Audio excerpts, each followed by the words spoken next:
President Trump delivered the traditional turkey pardon today at the White House. More than 40 million turkeys will be eaten this Thanksgiving. But 2 South Dakota birds named Peas and Carrots will be spared that fate, at least until a Ninth Circuit judge overturns the president's pardon. You know, I'm an immigrant, but I thought when they said the president pardoned the turkey, I thought they were referring to him restoring Jim Acosta's press pass. This is after the delivering the pardons, by the way. I could do this all day. After delivering the pardons, the president left for Mar-a-Lago, where he will be spending the holiday. That's about it for us tonight. Tune in each night at 8 to the show that's a sworn enemy of lying, pomposity, smugness and groupthink.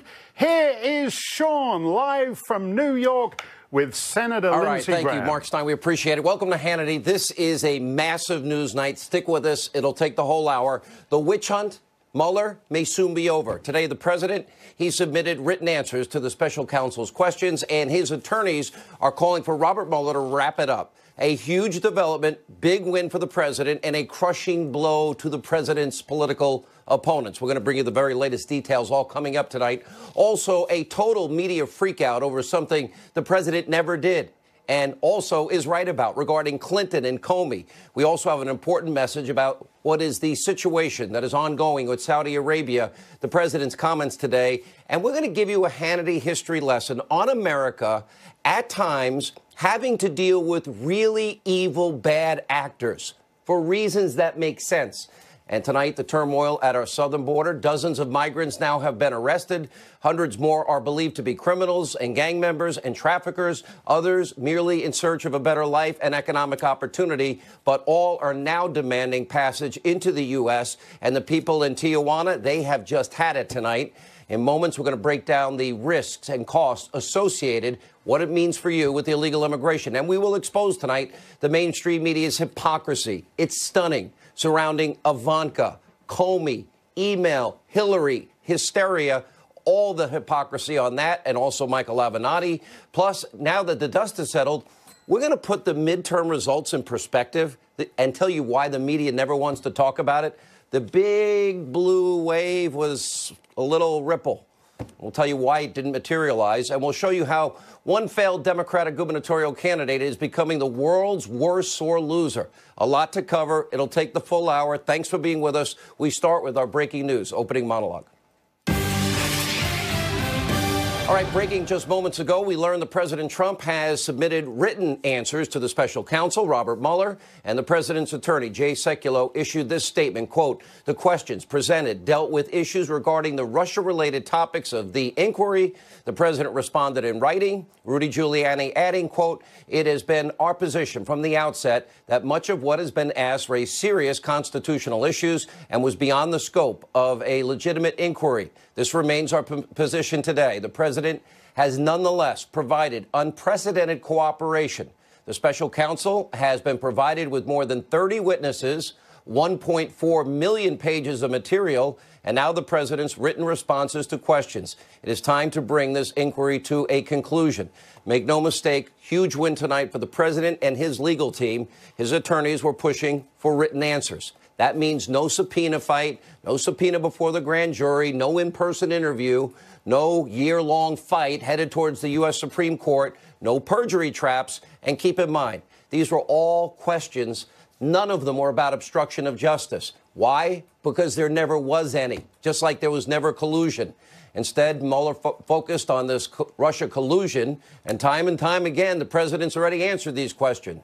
Denied any collusion, any conspiracy, any coordination with any foreign government, especially Russia. And so now this has just become a formality. Now, after spending nearly 600 days, the investigation might soon finally be coming to an end. The media hysteria, conspiracy theories, well, they'll just find something new to lie to you about.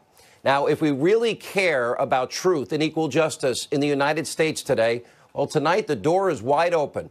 Hillary Clinton's bought and paid for, dirty Russian dossier filled with Russian lies, rampant FISA fraud, abuse committed using those bought and paid for Hillary Russian lies, literally fraud committed against judges to get subpoenas or get warrants against Trump campaign associate Carter Page.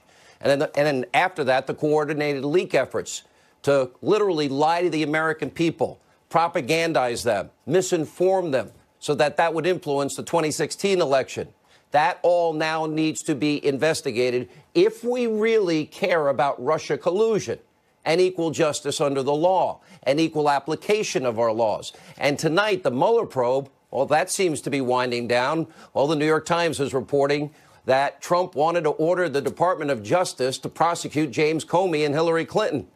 Now, does that sound like breaking news to you? Because it isn't, it shouldn't, and because we know how the president feels about Hillary and Comey, and we know Hillary committed crimes. It's not even in dispute.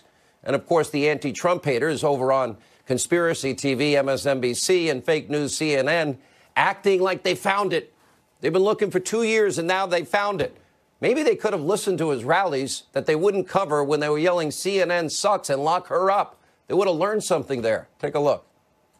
This is what happens in authoritarian countries. The president orders, the leader orders the investigation and prosecution of his political enemies. I think it's prima facie evidence of abuse of power. This is absolutely off the charts. Donald Trump is basically running his office like he's the head of a banana republic.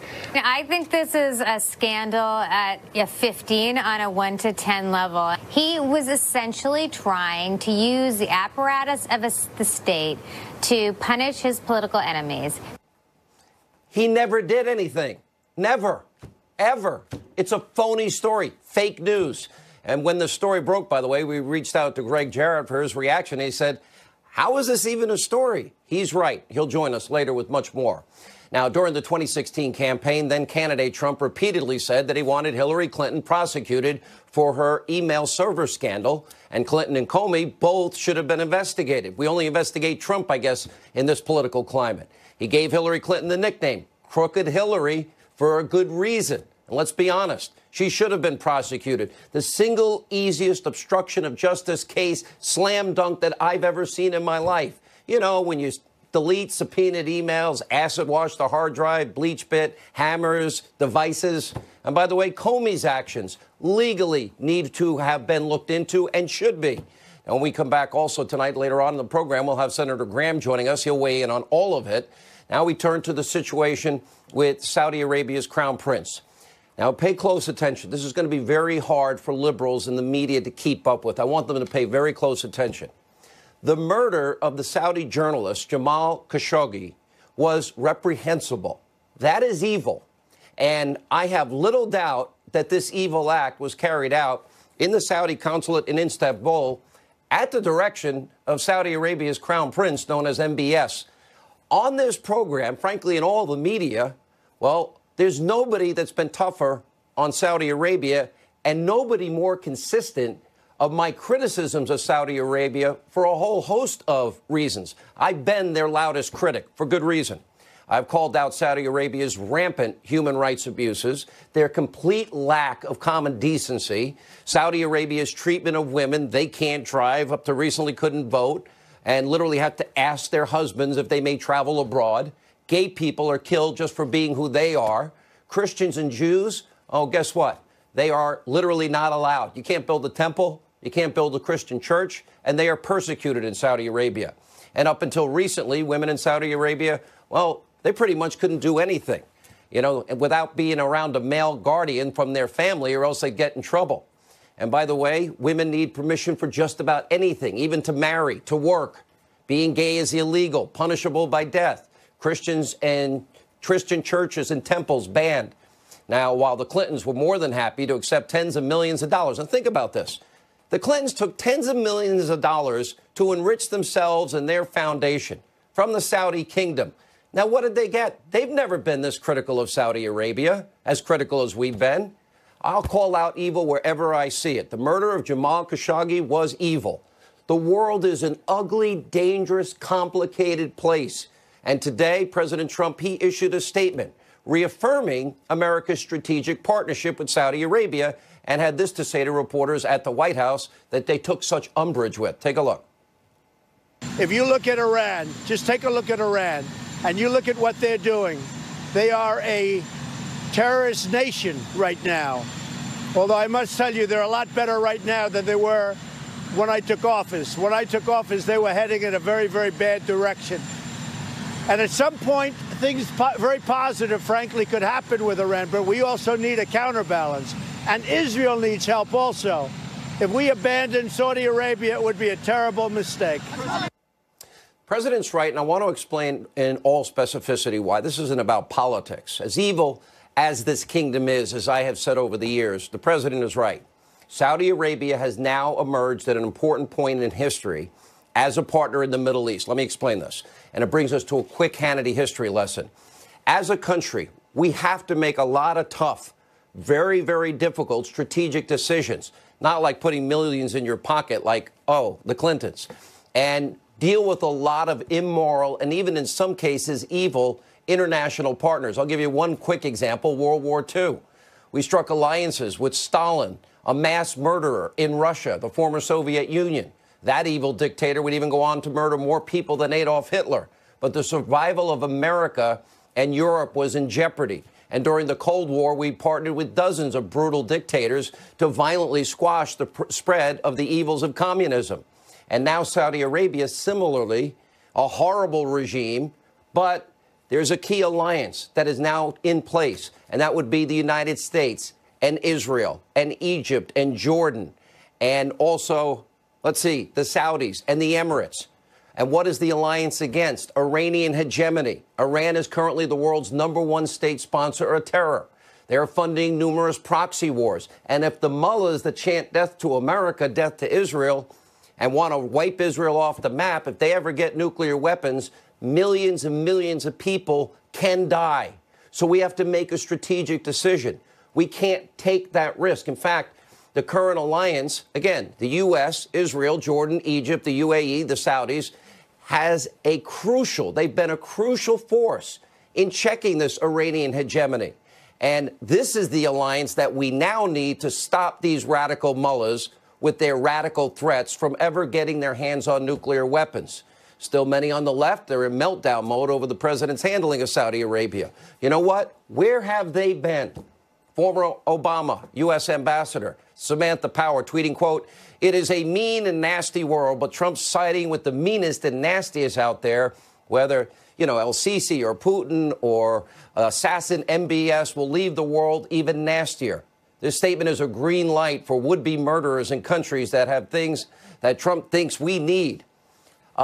How about a history lesson just for you, Samantha? Maybe you forgot about your time in the Obama administration because it was Barack Hussein Obama who sent tanks, F-16 fighter jets, over $1 billion to a guy by the name of Mohammed Morsi. Remember, he was with the radical Muslim Brotherhood that rose to power in Egypt. Morsi, the guy that once referred to people in Israel and Jews as the descendants of apes and pigs, and the Muslim Brotherhood also funding terror around the world.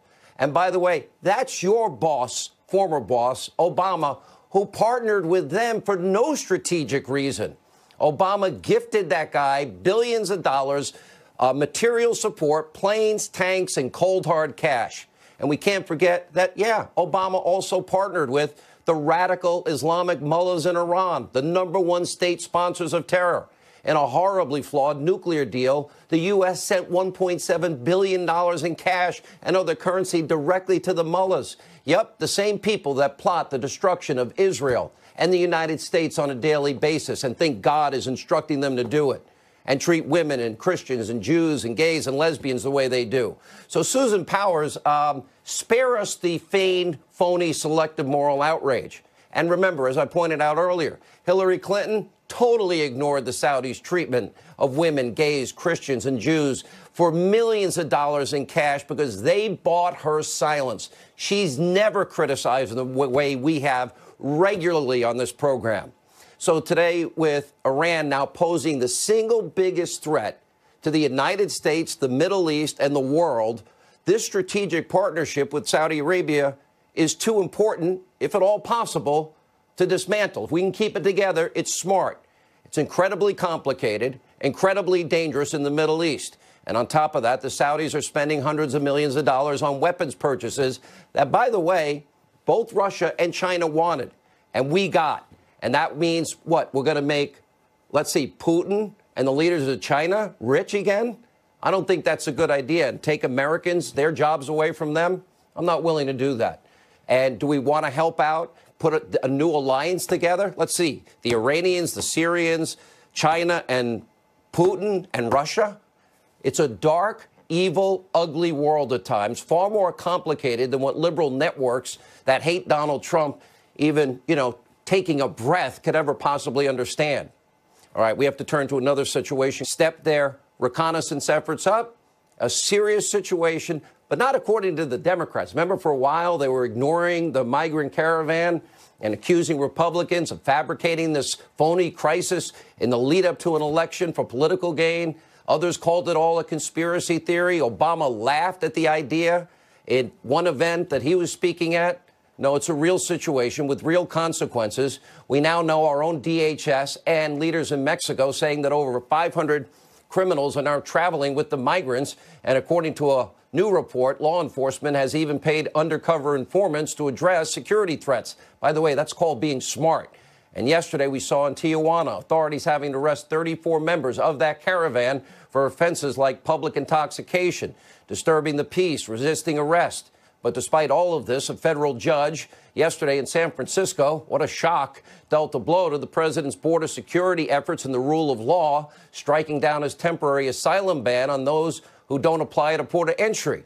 See why holding the U.S. Senate and the president out campaigning and we picking up seats the first time in 100 years, a sitting president that gets the White House is able to do this is about more than just security. Unvetted, unchecked, mass migration comes at a massive cost to you, we, the people, the taxpayer. A new report published in Forbes exposing how you, the American people, pay for health care for illegal immigrants to the tune of $18.5 billion a year. And according to the Center for Immigration Studies, illegal border crossings are up, and comes with it a massive price tag for the American people.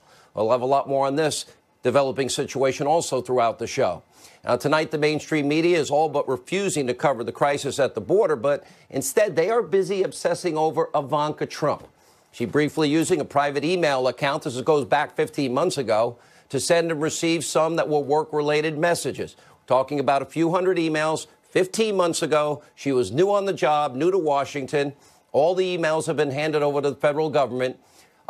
They're saying this is like Hillary, although they never criticized Hillary. Nothing's been deleted. A non-story. No classified information. But Hillary Clinton, when she was conducting State Department business with a private email and stored her email private in a bathroom mom and pop shop tech company, many on those emails she sent and received were deemed top secret. She lied to us. We can prove the lie. Thousands of emails were deleted.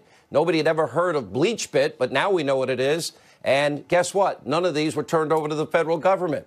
And the media remained silent. They covered for their friend the Clintons. And now they're treating Ivanka like, the non-story, like the biggest scandal of the century. What a bunch of phony hypocrites. Take a look. The arrogance, the incredible arrogance, as with a little measure of stupidity. It's possible that she's just considered a princess and totally separate from the rest of the rules that the American government and the president's cabinet and advisors go by. When the new Congress gets sworn in, the House Oversight Committee, they need to seek nothing less of Ivanka Trump and her lawyers than the truth, the whole truth, and nothing but the truth. They really are a mob family. They basically took what they were doing in the business, the Trump organization, and brought it to the White House and didn't care at all with what the rules were and what they can and cannot do. Yeah, they didn't cover Hillary's crimes. We know she committed crimes. This is hypocrisy in action. This is why so many Americans don't trust the people in the media, nor should you. It's destroy Trump every second, every minute, every hour, every day. And they're just hypocrites. 2 weeks ago, remember the media ignoring the story? James Comey was using private email for FBI business. Basically crickets. You didn't hear the same type of criticism.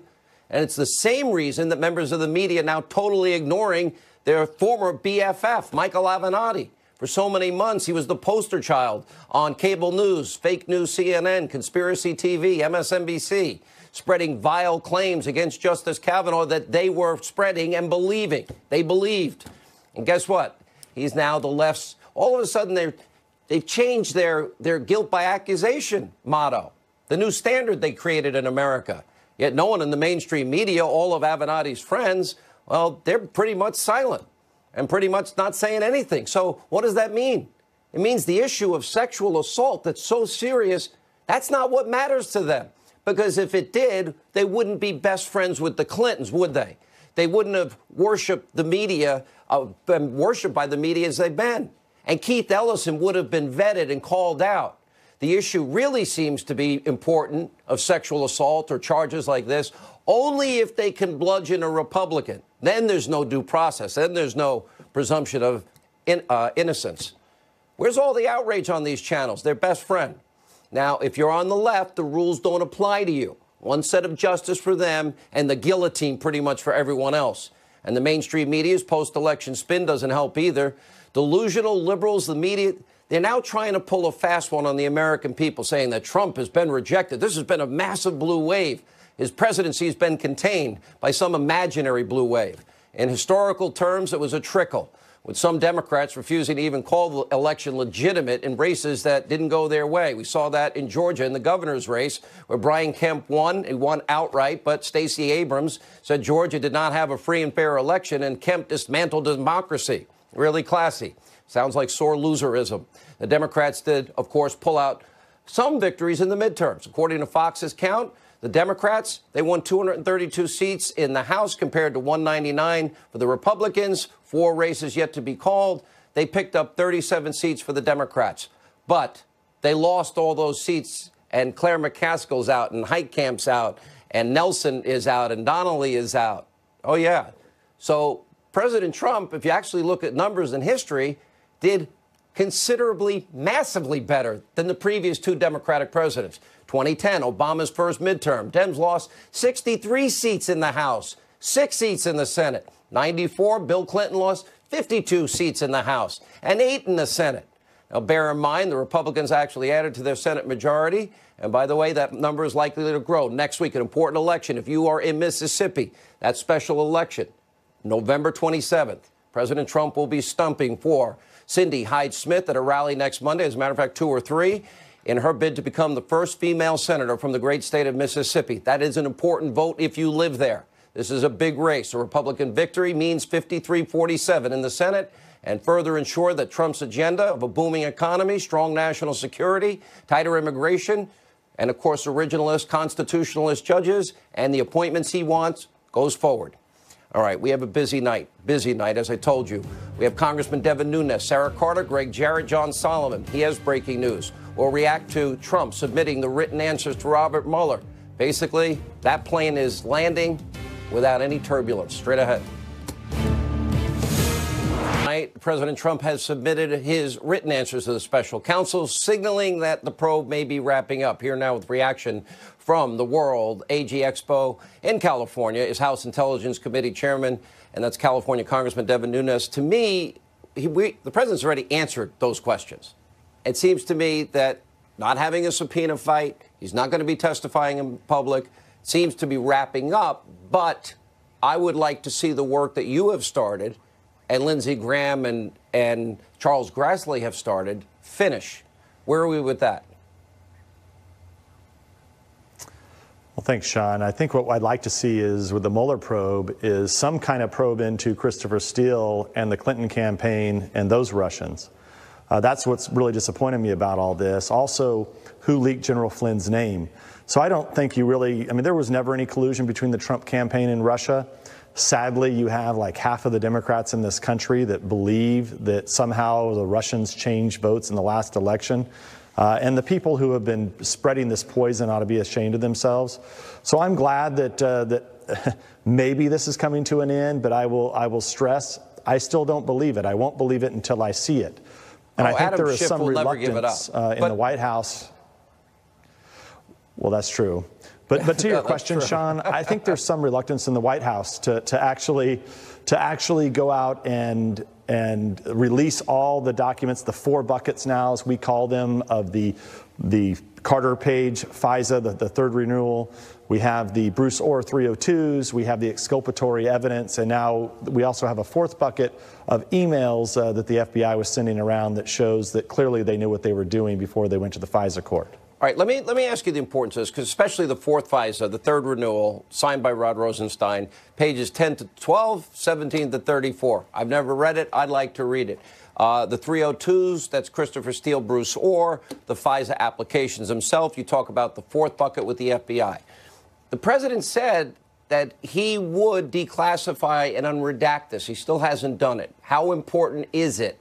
And what would it do to mute whatever plans the never-ending investigation that, you know, Shifty Schiff has, you know, wants to go on? How would that mitigate what he's trying to do, which is to make this go on till the end of history? Well, what it does for us is it gives closure to the House Republicans and all the information that we've uncovered for the last 2 years. It would give finality to everyone who wants to know exactly what their government did to a political campaign. That's why we want this FISA out there. I always talk about this last FISA because people will learn about the insurance policy. They'll finally learn the insurance policy that Strzok and Page put together. They'll learn what it is. The Russia investigation?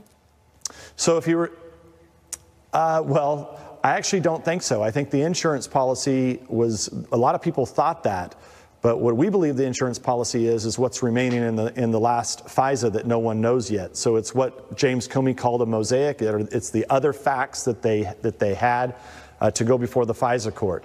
There's another FISA against another individual?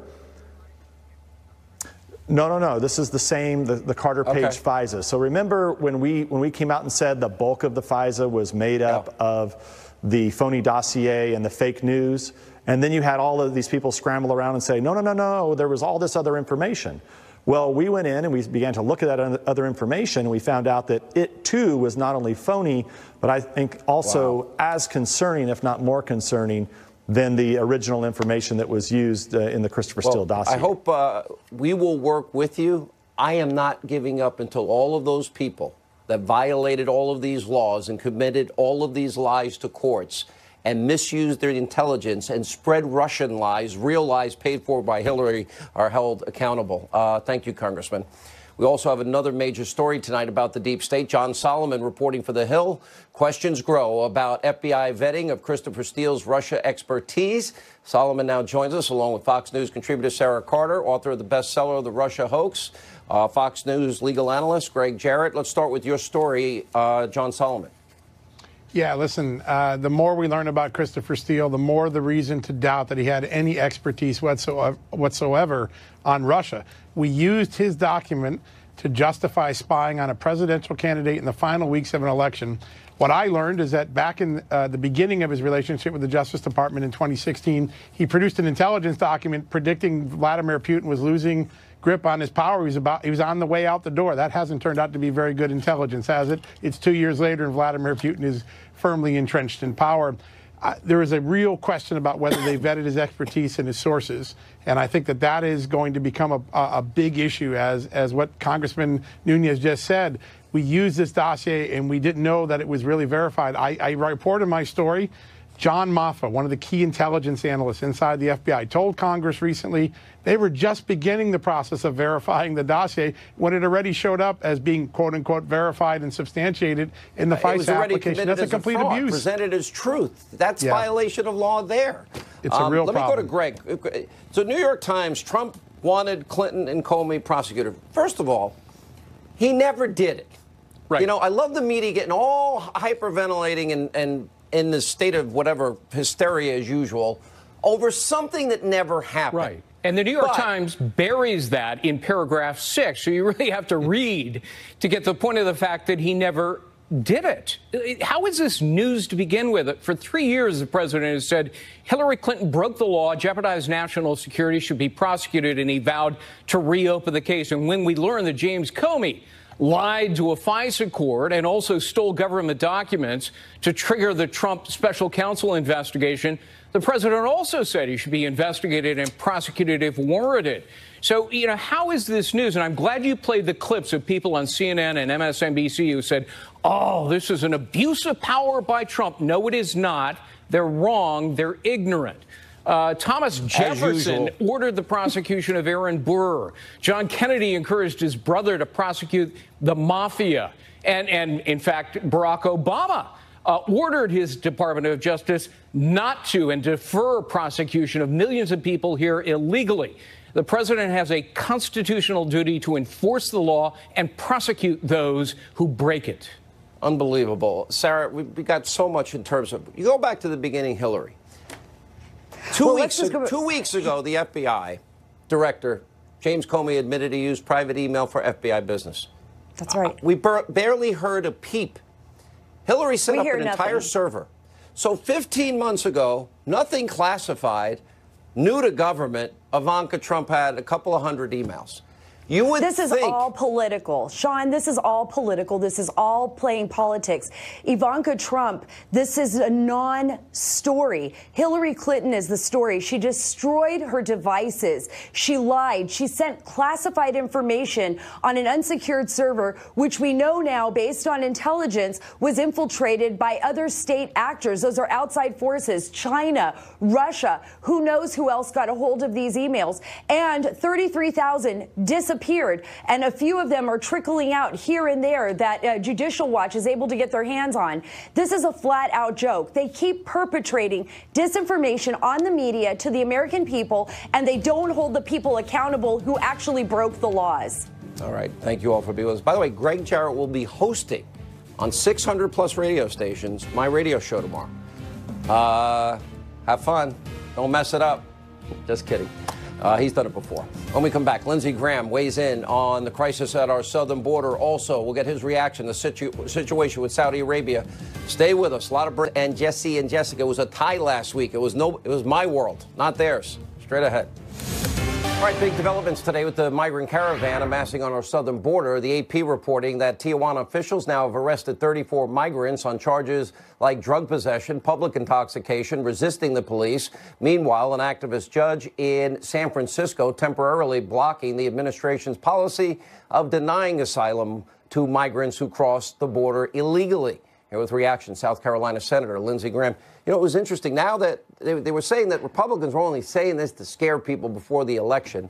It's real. Right. Ask the people of Tijuana that say they feel like they have been invaded. But it's now here. And I want to get your reaction. How do we handle this? Well, number one, if it weren't for Fox News, you wouldn't know that people in Tijuana had a problem with this. The people there are pushing back hard. So under our law, if you come here illegally, you can still seek asylum. And once you make an asylum application, it takes months for it to get through. We wind up releasing you into the country. This is nuts. So I'm going to introduce legislation early in the next Congress to make sure that if you come here illegally, you can never apply for asylum. President Trump is right to change his policy, and we'll see what happens. Yeah. All right, let me turn to another. I have your statement on Saudi Arabia. I don't think there's been anyone in the media more critical, more regularly, for more years than me. That's for sure. Of Saudi Arabia. How they treat women, gays, lesbians, Christians, and Jews are persecuted. With that said, I believe MBS did know and probably ordered the killing of this Jamal Khashoggi. Here's the problem we have. World War II, we had to align with a mass murderer by the name of Joseph Stalin to defeat Hitler. Right. We didn't like that alliance either. Right now, we have a historic moment where U.S., Israel, Egypt, Jordan, the Emirates, the Saudis are now perfectly aligned against Iranian hegemony and the threats of them getting a nuclear weapon with their radical ideology of wanting to destroy the world and America and Israel. Right. I think there should be, I agree with you about sanctions. I agree there needs to be a punishment. But I also agree with the president. We should not end this relationship. Yeah, and I'm not talking about ending the relationship. Everything you said is true about the strategic nature of the relationship. But here's what I believe. Saudi Arabia needs us more than we need them. It's not too much to ask an ally not to butcher a guy in a consulate. This is not World War II, so I'm not going to look away at what MBS did. I think he did it. I think he's absolutely crazy about what he's done in the Mideast. Isn't there also a danger, though, that we push him into the arms? He would he would have more strategic alliances. We'd throw him into the arms of Putin Iran, Syria, and China? Well, I'll be honest with you, Sean. There's no way Saudi Arabia ever is going to align with Iran. They're mortal enemies. If they want to buy arms from Russia, fine. I got it. The bottom line here is I care about the strategic relationship. I'm going to support Israel completely, but I'm not going to turn my back on this guy. We've got a historic opportunity here to tell the people in the Mideast there's a new sheriff in town. If you disrespect us and you trample over civilized norms, you're going to pay a price. If you want to keep MBS, that's your decision to make, Saudi Arabia. As long as you make that decision, you're going to have a hard time with me. If you want to replace him with somebody who's not crazy, that would be a good move. Yeah, I agree with you wholly. All right, as it goes with the president. It's not complicated for me. I like Saudi Arabia. This guy's crazy and he needs to go. But he's got to go. I actually really believe we have a moment in history that never existed before. This strategic alliance could actually be 100%. the moment where we find peace in the Middle East. The Iranians are far too dangerous. We cannot allow that moment to come when they have nukes. Let me ask you. So now radical Islam with a nuclear weapon is really dangerous. That's a bad scenario. AG, who would you like to see? I don't really. Mr. Barr's good. I like Mr. Ludick. There are a lot of good choices. I'd like to see somebody in place next year that can guide the Justice Department in a new direction. I think Jeff Sessions had to go. The president was right to replace him. I like Mr. Whitaker fine, but I don't think he's the permanent solution. I promise your viewers, if I'm the chairman of the Judiciary Committee, we're going to find out about the FBI, the way they got a FISA warrant against Carter Page. I think a special counsel should have been appointed yesterday. Good. All right, last question. 100%. How important is Mississippi this last Senate race? If the shoe were on the other foot, they would be crucifying us right now if this was a warrant issued against a Hillary Clinton sympathizer. I mean, I cannot believe the double standard of our friends in the media. Shoe on the other foot. This is somebody that, that hated Trump. And we were going after a Clinton person like this. It'd be front page news all over the place. To your listeners, we're not going to ignore the rule of law. We're going to find out where it goes. All right, how important is Mississippi? And then I got to roll. The Senate race. If you care about judges and you care about tax cuts, you care about a strong military, vote for the Republican. The Democrat's going to take us backward, the Republican, to keep us on track. All right, and thank you for being with us. Lindsey Graham, have a happy Thanksgiving. Coming up, Jessica, no winner last week.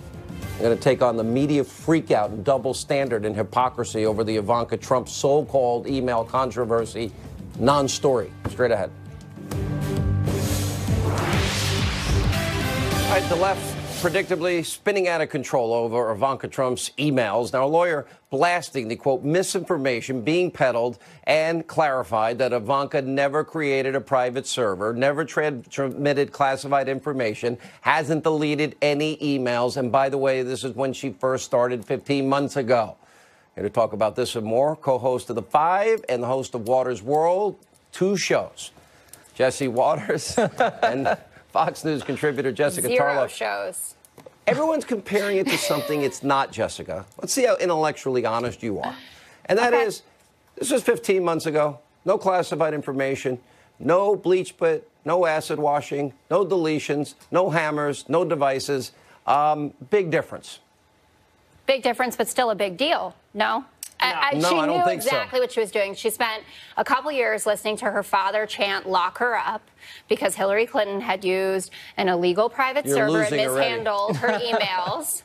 So why isn't Ivanka to blame for this? You got to admit it was a mistake, unforced error. She shouldn't have done it. Say it right here. But I don't think Ivanka ever put national security in jeopardy. Well, you don't know, she never sent any classified emails. Listen, the FBI is not investigating it because it's not a national security threat. And she didn't also acid wash the emails and delete 30,000 of them after they were under subpoena. So she didn't have any of her friends plead the fifth.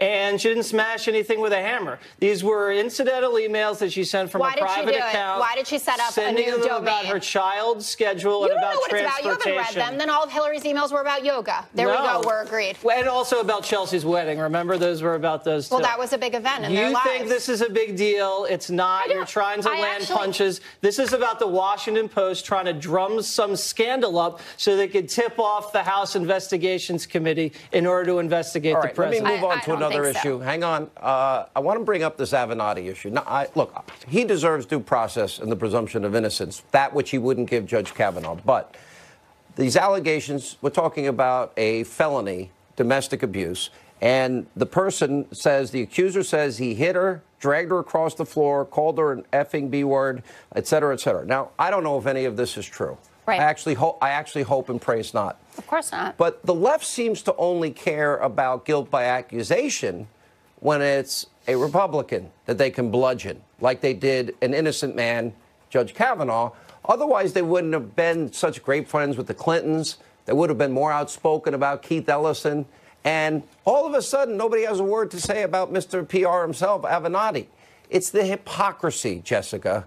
Do they care about the issue that's so serious about sexual assault and abuse of women, or do they just care about the politics? No, they absolutely do care about the issue of sexual assault and abuse of women. That's why Al Franken no longer has his Senate seat. But why are they so quiet? Jesse, I had 2 seconds. Give me another second here. I don't think that they have been quiet here. And for you to say that everyone was a fan of his, I know that he got a lot of segments on TV. He was even here on our own network with Tucker, calls him the creepy porn lawyer or whatever. Last word, Jesse. It's an incredibly big deal, but no one is an Avenatti fan, certainly on this panel, and you're not going to hear any defense of it.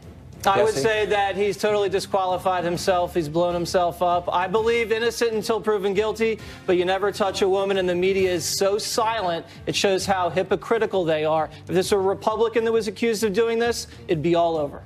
It is all over. I want everybody to look at this moment, like Duke Lacrosse, like UVA, like Ferguson, like Cambridge, like Baltimore, like, Trayvon Martin. Everyone needs to stop rushing to judgment, or Richard Jewell. And Avenatti deserves the presumption of innocence and due process. All right, thank you both. By the way, it's Jesse's World tonight on Substance Alone. When we come back, Rush weighs in on the hysteria about Ivanka's email. Straight ahead.